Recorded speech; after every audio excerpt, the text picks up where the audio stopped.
Þetta er verkefni 21 í D-hlutanum, 21 hlaupár. Nú ætla ég að setja myndina sem er fyrir ofan fyrirsögnina Ár snáksins í töflunet.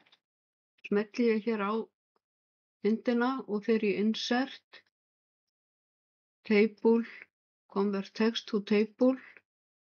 Ég hef hakað hér við Auto Fit to Contents og Paragraph og OK. Og síðan fer ég í Table Layout og haka hér við Properties. Það er ágætt að hafa View Gridlines kveikt á því til að sjá hnitalínurnar á eftir. Nú er myndin stillt á vinstri stillingu og bara inline with text. Ég ætla að fara hér í Borders and Shadings, taka ramman af töflunetinu og staðsetja myndina hægra megin og láta hana ryðja textanum frá sér. Síðan ætla ég að eyða þessu entermerki, get ég annaðhvort ýtt á back eða delete bara hérna. Og síðan ætla ég að merkja myndina með kaflanúmeri. Þá fer ég hér, smelli á myndina, fer í References, Insert Caption og fæ ég bara mynd 1, þannig að ég ætla að fara í Numbering og haka hér við Include Chapter Number og hér á að vera Period. Þannig að þið breytið því að þið eru með eitthvað annað tákn, skiltákn. Þannig að nú kemur hérna mynd 1.1, það er mynd 1 í kafla 1. Og ég skrifa tvípunkt og skrifa textan.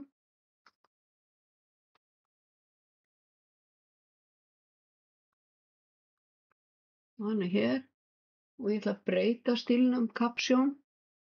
Þannig að þá fer ég hér á Homeflipa, fer í örina niður hér, Modify,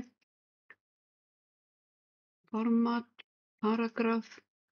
Ég ætla að hafa 3 punkta fyrir ofan og 3 punkta fyrir neðan og OK. Og OK.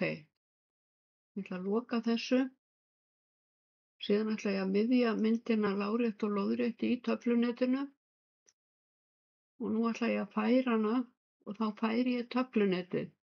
Smelli ég hér í krossin og drega hann aðeins niður og læta hann nema við textan. Þannig að þá lítur þetta svona út. Og ef ég er stödd hérna og í Table Layout þá er ég með haka við View Gridlines, þá sé ég hnitalínurnar. Þær koma ekki fram í útprentun, sjást bara þægilega að vinna með, þær sýnilegar.